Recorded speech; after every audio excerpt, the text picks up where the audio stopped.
Bars. The very personification of what an MC is on this show. Keep the applause going, bars. Tracy G, when you look up the word artist in his dictionary, you see a picture of him, bars. Let him know. First time I ever heard him spit, he did something with us over at MTV. I went to Rob Markman and said, "Who's that?" Bars. When we start doing bedroom bars with little Kiyomi, he came and spit. He was the only one my daughter liked. Bars. The youth don't lie. We met artists on the live stream that he connected with and made music with. Bars. And when you sit and tune into this album that's out today, anywhere but here, you start hearing layers upon layers, nuances upon nuances, from the artwork to the first song to the last, from the voice of his father to the thread of the skits. My man Nyck Caution put together a great body of work. Welcome him back to the show, the one and only Nyck Caution, ladies and gentlemen. Nyck Caution. Nyck Caution. Yeah, baby. Come on, man. I didn't even think he was going to make it this morning. I saw Nyck sipping on Ciroc last night on his live stream. I was like, is that Ciroc? I saw a cat chilling with you on the couch. I was like, Nyck is in a good... You know what I'm talking about, my Nyck? son, Jeff. Yeah, man. What's your cat name? Jeffrey. Jeff. Jeffrey. Jeffrey. Dude, as creative as you are, you couldn't come with a more original name than Jeffrey for your cat? So the story is, I had the cat and I didn't have a name yet, and I had like Jeff as the filler name because I like Jeff Hardy, the wrestler, and I was gonna come up with a more creative name, and I called the vet to make an appointment, and they asked me what his name was on the phone, and I just like sporadically was like, his name's Jeff. And then it just stayed. I kept Jeff. I had to keep it. I think that's going to help your cat become a human in his next life. So that's good. Yeah. Eases the reincarnation. Yeah, absolutely. Yeah. Nyck, how's pandemic been for you? I mean, it's been crazy. It's crazy because the bedroom bar, when was that? Like April, May? Is that when we did that? That was March, bro. Like, we jumped on That was March. Like, yeah. Like, March. time has just felt like not real. Like, that doesn't feel 10 months ago. Nah, it doesn't. So, yeah, so, like, it's been tough, but, I also was able to really lock in and get this album done. So, there's been a good side and a bad side of it. I can't say it's all been bad. I can't lie and say that, but it's been tough. It's been challenging. The way they describe this album, Anywhere But Here, is Nyck not dwelling in the past, but processing grief and getting back to who he is. Mm-hmm. Yep. Can you explain that? What does that mean? Yeah. So yeah, basically, this album, when I started writing it, it was to help me process the loss of my father, and the name Anywhere But Here is on the first like glimpse that you see it. It's pretty self-explanatory. That's just how I felt. I didn't want to be like, I just wanted to be anywhere but here. I wanted to get away from where I was mentally, physically, and throughout the process of writing this album, and even the listen of the album, it goes from I would say pretty sad and honest, raw emotions about what happened to like, more triumphant, there's a silver lining. And the album was the whole process of dealing with this grief. And it was like a therapeutic couple years of just trying to express myself. And I got to the point where, Anywhere But Here is a double meaning. At first, I wanted to be anywhere but here, but now that like I've accepted it, I would have problems anywhere else. So like, there's nowhere I'd rather be than here. So like, Anywhere But Here is like it's like a double entendre, Mm-hmm. Can you talk about your father? That's your father's voice I'm hearing. Isn't that your father's voice? Yeah, man, your father Man, I feel like you told me that your father, man, seemed like he was so in tune with what you were doing and so encouraging. That's what I love. Like listening to your father. I want to say maybe it's the Kids That Wish song, where he's telling you, Yeah, at or the end. yeah, man, and he's giving you all these encouraging words, and anything you want to do is possible. That's how I talked to my daughter. You know, the one you met Yeah. on bedroom bars. And it's what's fortunate for us is that she's at an age now where we experience it. We like the same things. You know, hip hop culture raised both of us, and so we debate on artists and the whole nine. How connected was your father to the culture? I mean, it's crazy because I wouldn't even say my dad was that connected with the culture of hip hop, but he started getting more into it. My dad used to play guitar for Madonna back in the day, and he also had a bar in the city called the Scrap Bar. It was in the Village. He had it for a few years, and like AC/DC, Guns N' Roses, a bunch of rock bands used to go there. Wow. So he was always he was always musically inclined, and he was in bands, and he was always doing stuff. But when I started doing music, he started, getting more into rap. And like he never hated on rap. He always was into it. And kind of in like the last couple of years before he passed, I was living with him, and I remember Rodeo came out, Good Kid, Mad City came out, and like To Pimp a Butterfly came out. Like those are the three albums I could remember off the top of my head that I listened to, and he actually like listened to the albums, and I'd wake up in the morning, he's like, yo, he loved what was the song on the Kendrick? Hold on, let me look it up. Hold on one second. He really liked this one song. I can't think of the name. How Much a Dollar Cost on To Pimp a Butterfly. Okay. Wow. So he started getting more into the culture too, and like when I would send him songs, he would like send me emails back, and he would tell me in our daily life like how much he liked it, or that I got to keep going with this. And Sway, not to even like turn it into this, but that's why you kind of like remind me of him in certain ways, and like that's like the public doesn't know, but like we speak often on text, and like just the words of encouragement and that type of stuff, it goes a long way when it's someone who's like a little older than you and has been there before. It makes you know that you're on the right path, and that type of stuff is priceless. Let me say this too. The flip side of that is being someone who's older than you. It's the same feeling for me that you receive it. You know what I mean? Like that you're open enough to receive this information, because a lot of us older guys just want to dump as much knowledge as we have on those coming up. Like some of it might be useful, some of it you might go, he don't know what he's talking about, but we just got to get this thing off. And so I appreciate that you receive it, and it's just good to hear these stories of you and your dad, man, because it explains we have communicated. This project is more than just an album, because I remember when you start sending me the artwork, and I was like, yo, this dude is really putting his mind to this, and it all galvanized together.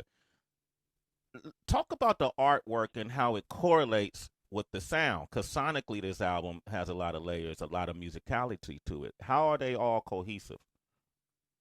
Yeah, so the artwork, shout out to Lone Wolf. He's this artist who, he's been around for a while now, and I got hit to him a couple years ago. And, I feel like also in music nowadays, a lot of people will skimp out on their artwork because, there's not as many physical copies of stuff, and a lot of things are digital Photoshop edits, and like some of them are cool, but I think there's a lot to be said about a quality looking album art. And Lone Wolf cuts out pictures out of magazines, newspapers, he paints on it, he scans it, and going into this album, I knew he would really deliver on what I wanted. And I led with telling him the hot air balloon was like the symbol I wanted for this album, just because I feel like it really described the name. Oh. Hello? Oh, yeah, go ahead. Yeah. I'm sorry. So you something cut out. You said the hot air you really want it because you feel what? Yeah. The hot air balloon? Yeah, I just got a phone call. Yeah, the hot air balloon to me was just like a perfect symbol for this album. You know, like it encapsulates the name Anywhere But Here to me. So, you know, I led with telling him that, and then he just came back to me with all that stuff. You know, like the two figures at the bottom represent me and my father. You know, when you look at the guy on the road, there's fire on one side and like the green grass on the other side. Mm-hmm. And I just feel like there's a lot of symbolic stuff on the cover. But one of the craziest parts of this cover is if you look on like the middle right, like kind of like on the low corner, it says 1951. And, you know, he did that randomly because he takes newspapers and magazines. And that ended up being the year my dad was born. And like, I never told him that. So that was some crazy coincidence. Wow. Nyck Caution is here. It's a brilliant new project that's out right now, anywhere but here. Tracy, you want to jump in? Yeah, absolutely. Especially on the subject of visual creativity. That made me think of the video for How You Live It with our guy, Joey Badass. Wow. That is a hella entertaining watch to this is. If for some reason you haven't been able to peep it. Obviously, I think the visuals never overlook the skillful display of lyricism, but it's always dope when you could tell someone's an overall creative and it's not just all in just one single area. I will say though, Nick, there is a little line that made me say, let me ask him about this. It's real simple, but I'm going to unpack it. And it's just when you say, she liked my hair, I keep my cap on. Okay. But then you say, because I ain't looking for love. Shit, is that wrong? And I'm always curious. What song is that? That's for what I'm talking about. How You Live It. How You Live It? Joey Badass. Okay. Mm-hmm. And I'm curious, not that anyone should be rushing for it. You know, I think we all know that it's also best when it finds you. But I am curious for where you are in your life, because you ask, is that wrong? Are you not necessarily looking for love because you feel like you're building your personal development? Is it more so focusing on business? Because sometimes within the industry, I think any industry actually, but when you're very ambitious, we can forget that the right love can be an asset to us in all aspects of our life, including professional. So I was curious to your thoughts. Yeah, I mean, of course. And like, you know, to really be completely honest with that, it's like, you know, when I was in high school, I like really didn't want a girlfriend for a while, just because, you know, I saw some of my friends who were like in 10th grade in like these serious relationships, and they were stressed out. And I'm like, you're 16 years old going through all this like drama. And, you know, I ended up having my first relationship when I was a senior in high school. And then, you know, that didn't work out. And I wanted to be single. I was like 21 years old, and I ended up meeting my girlfriend for like 6 years. And we actually broke up in the summertime. So I was with her for a long time, and like, you know, I really did. I mean, I still love her. Like I'll say it. Like I have no problem admitting that. But you know, being an artist, it's tough being in between both of those worlds, because it's like, you know, everyone has a different growing path, and you know, some people want to get married and have kids, which I want to do that eventually, but like I can't rush my process into that. And you know, by saying like I ain't looking for love, is that wrong? Like that's kind of what my thinking is. You know, sometimes love finds you, but you know, I have things that I have to get in order, and you know, dealing with music and like industry bullshit that I've been dealing with over the last few years, it's hard to be in a relationship and like explain that, because someone could be thinking you're just making excuses, or it's like, you know, if you love someone, like you'll make it work, which, you know, I see that side of it too, but it's like a double-edged sword. And you know, no pun intended, it's a cautionary experience dealing with all that stuff. Yo, he can't help his way he can't help forever an himself. MC. He just rhymed his thought. He didn't even know it. And he was like, and he knew it was coming too. That's just premeditated bar. It's writes itself. Yeah, that makes sense though.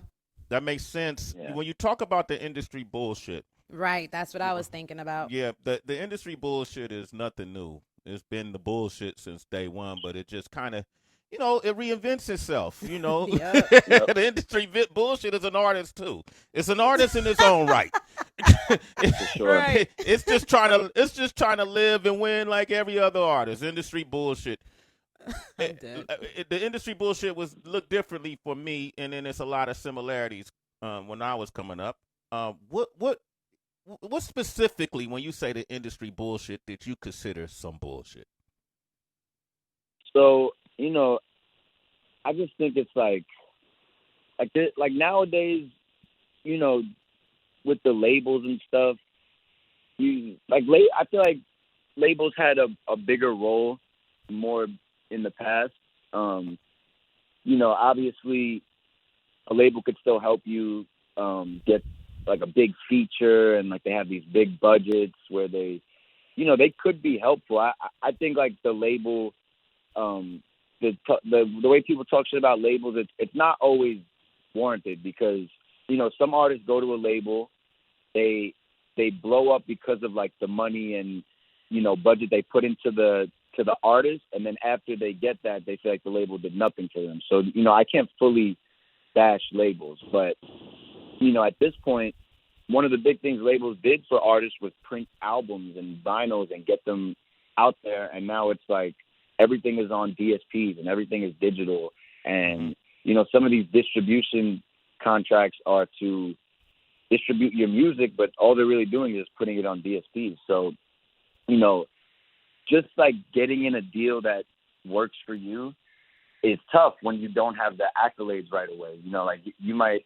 not have the numbers that reach out that compare to like Joe Schmo over here, and like looking at a website like TikTok where a 15-second snippet of a song is making a song blow up, and you have to compete with this type of stuff. Like I feel like another thing I was thinking about recently, in the last however many years, there was like a mainstreamy type of hip hop lane, and then there was an underground, like when we came out, it was Pro Era, ASAP, Odd Future, even TDE was kind of underground at first. Nowadays, right. I feel like there's no distinction. Like everything kind of exists in the same space, and it just makes it hard to navigate through stuff. It makes it hard to navigate through this industry, and to touch more on like the industry bullshit, sometimes you're in meetings with people that have like a say in your career, and the things they're telling you should do, you just don't agree with. And like, you might be in a room with 4 people that are all saying the same thing you don't agree with, and it's making you think you're insane. But then once you get out of that room and you talk to some other people, it's like, all right, I'm not insane.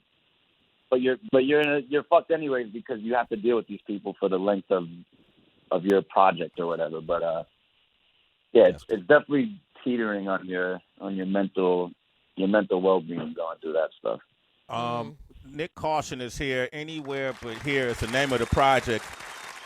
Teeters on your mental. What is the status? I love that, man. It's because you go overthink it. And you mentioned that in the album. I can't think of what song it is. You allude to not overthinking things, because that could be a problem too. What is the status of I love hearing you and Joey Badass on this song. What is the status of your relationship with Pro Era and Pro Era in general? I mean, everything is cool. It's like he's on the album, CJ's on the album. But I feel like we're coming to a phase in all of our careers where, it's time to focus on each other individually. Like we've always been solo artists, a part of a collective. And, now I feel like we're all older and we're all at a point where, we didn't. There's no like. I feel like a lot of groups have like a public falling out. You know, we're still pro era and we're still brothers and together and shit. But you know, moving forward, it's definitely like I'm focused on dropping a lot of music this year. And in the past, it was always like in my mind what I was gonna do a part of the group, and like not to say like it held me back because I love being a part of the group and dropping music together, but I can't operate how I want to operate because there might be a plan to drop a group song or group album and that gets pushed back months, and now that pushes my whole shit back years. So, you know, at this point, I have to just invest a lot of time into myself, and like starting this year off with dropping this album is just like the first thing I want to do going into this year.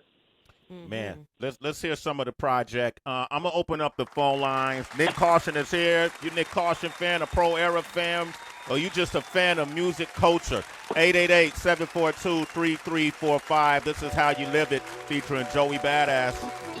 Bars, son. Bars. Bars. Hard line keeps heading to the kill streak. Nyck Caution, Yo. featuring Joey Badass. How you live it? Come on, anywhere but here. Anywhere but here. Hey, bro. As an MC, you know, it's, you know, we go through you notice I said we, Tracy G. As an MC, you go through. You an MC? I already know. Don't sell yourself short. Oh no, thank you, man. I Nyck Caution, man. Sometimes you gotta fire up the OG, man. But how do you like listening to this album? You have so much on your mind, on your spirit, on your heart. Like I just feel like, man, this is a soliloquy of just everything. But you're also improved as an MC. Is it about just writing what comes to heart? Do you practice? Yeah, I definitely practice, but like at this point, I would say, what's the quote? Like you practice something so many times, and then you kind of just gotta trust in, you know, the time you put into the gym. So, you know, I've been doing this for so long, and you know, my process has changed so many times on how I record and write. And like when I was younger, I would always try to come to the studio with a verse ready. Like if I was doing a song, I would want to have verses on deck. If I was in the pro era sessions, I would have like 5 verses on deck, you know, and that was definitely a good way to do it. But now that, especially with this album, was personal, you know, I kind of stepped away from trying to like bar out on every song, which I still did on this album. Like there's a lot of moments where I feel like probably some of my best bars ever. But the stuff that I'm the most proud about is like the honest, transparent talking. And that's something like I wouldn't even say I practiced. I feel like I just manifested that because some of my favorite artists growing up are the ones that were super honest with their music and I related to as a kid. So for me to be on the other side of that, relating to the kids, is like the main reason I probably started music in the first place subconsciously. Nyck, is it ever frustrating? You know, I feel like there was a period in hip hop where, you know, everything was very regionalized and that region had a certain sound. And then, of course, with the internet, things became more of a melting pot. But then now I kind of feel a little bit of the regional sound coming back. And I say that to reference how Brooklyn is being known now for more, you know, like the Brooklyn drill type music, which of course Pop Smoke helped to make huge. And you being from Brooklyn yourself, does that ever become frustrating when people paint a certain section with one stroke and you obviously are creative outside of that? Yeah, I mean, I wouldn't say it's frustrating because, you know, I like drill music and I like listening to it, and I've tried to make a drill song, and it's like I've always just I don't know if prided myself is the right word, but like I don't really try to follow trends and just get into what's trendy. Right. But yeah, like at this point, I don't really care to fit in with anything. There you go. If what I'm doing is if what I'm doing is true to me and like I'm happy with it, and I feel confident in what I'm doing, it's like that's enough for me. And I not to say like I'm trying to be bigger than Brooklyn, but like this is a bigger vision than like my neighborhood. Like I respect and I love everything I learned from living here, but at this point it's not even about where I'm from. It's about what I've been through. Amen. Hey Nyck, isn't tomorrow your birthday? Today's my birthday right now. Today's your birthday. Kid. Happy birthday, Nyck. Wow, because I'm like, this is sounding like an evolved soul. Let me find out when his birthday is. Happy birthday, boo. Thank you. Yeah. Man, he dropped the album on his birthday. I had to tap in with Sway for the birthday. It's only right. Man. Happy born, man. I know, man. Happy born, bro. Hey, man. Thank you. Dang, man. Damn, dude. This your gift right here, this interview. There we go. You ain't right. Nyck giving out gifts though with this album, so. Nah, one of the songs on the album, man, I just think is. I'm wondering how. I know this song didn't start off the way you probably envisioned it ending, but you and Denzel Curry got together and did the Bad Day song, and let's hear a little bit of this song. It's so different to me. Goddamn ULT pro era shit. Sway in the morning. Come on, hold up, man. Get the album. That's so banging, bro. Who produced that song? Charlie Heat. Charlie Heat. Yeah, he did. He worked with Kanye too.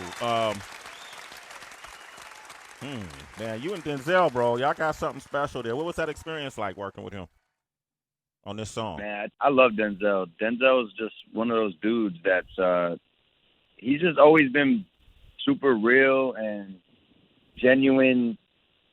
Like probably one of the realest people I've ever met in this whole industry and this whole game on all fronts. And when I met him on tour with Joey. And the first day I met him, like I knew who he was, but I wasn't that hip with him. I think it was 2015, and he was like drawing in his notebook. And for those who don't know, Denzel is like super, like has a lot of layers and draws cartoons and like his whole. If you look at him throughout the years, like he's transformed, like his look, his body, everything, and he like. He drew all this shit out. Like I seen it before it happened. So, just being friends with him and sharing a track with him, watching his show, he's a super inspiration for me. And like seeing how far he's come, I love Denzel and watching everything he does. Like I'm truly a fan of him too. Like he's one of my best friends in this whole rap game. But like I really am a fan of Denzel Curry for sure. And I love this song. This song. Incredible song. I hope to see you two do more. Nyck Caution, man, happy Born Day, citizens. We celebrating. I want everyone to go ahead and get this project anywhere but here. This is a great project, man. Yeah. Great project, bro. You coughing up a lung right there, Nyck? Yeah. I'm getting emotional, man. It's all good, man. You earned it, bro. I'm trying to think. I want to conclude our conversation today with Kids That Wish, and I just thought it was a great way to, I don't want to say end the album. I don't think albums end. I just have this theory about that, but I like that being the last leg of the album, if you will. What was your hope with this album, man? What was your, what did you want to accomplish, and then what made you put that song last? Yeah, so, at first, I wanted to just, like, explain what happened and, just give, like, the real, honest, raw feelings of what I was going through these last couple of years. And, like I said in the beginning, it's more of, like, I would say, like, an autobiography of what was going on in my life. You know, I feel like the first song I just literally explained like that. It's something that I'm getting more in tune with, like just the storytelling aspect of my music. You know, and you just had it's Slick Rick's birthday today, right? Yeah. Yep. Well, yesterday was his birthday. Mm-hmm. Yeah. Mm-hmm. Yesterday, yeah. So you know, like even going down to the essence of hip hop, I feel like storytelling is a lost art, and Absolutely. you know, rest in peace to King Von. That's another, like, you know, I wasn't hip to his music, but I went back after the news, and you know, a lot of his songs were super storytelling, and like, you know, I don't know if this is making a return into rap. I hope it does. I feel like it's always been there at essence, but you know, storytelling is just such a powerful way to write music, and you know, I have a lot of songs here that I feel like I'm just telling stories, and you know, this album is kind of just my life in an album, and I feel like ending it with Kids That Wish was my way of, like, you know, leaving it on a positive note. Like, there's some good stories, some, you know, sad stories, some bad stories on this album, but Kids That Wish is, you know, letting the kids know, like I said earlier, like I feel like I'm doing this so I could be like someone that the kids could relate to. You know, even going through all this traumatic shit, I feel like you could still do everything. And, you know, in this, where the world is now, with like everyone who has mental health problems and everyone has, you know, all these issues, you know, you gotta keep pushing, and you gotta try to get through it. And like, you could really get to these places you don't think are imaginable. You just gotta push through it. You gotta push through it. And, you know, I was lucky to have someone like my dad, you know, and my mom too, you know, like two very supportive figures in my life. And, you know, I don't have kids right now, but like, I know when I was listening to music, some of these voices were like a father figure or like a parental wise figure speaking down. So yeah, I just want to be that voice for the people coming after me. My man Nyck Caution. You spell it Nyck Caution, Caution. Citizens, hit him up, follow him. Nyck Caution, Nyck Caution. Nick, I love the conversation. I can't wait to see you in person, bro. Can't wait to see you in person, Same here. man. And we're going to have some events coming up. That some of them will be virtual, but I'd love to tag you, you know, get you involved with some of it. I'll explain that later, okay? But Nyck Caution, congratulations. Anywhere but here. Happy birthday. Celebrate. I'll be watching your IG live later on, okay? All right. Thank you, Sway. I love you, bro. I love you too, man. And hey, this is the song we were talking about, Kids That Wish, and we'll come back to say peace. It's an amazing song. Nick, take care, brother. See ya. Boy.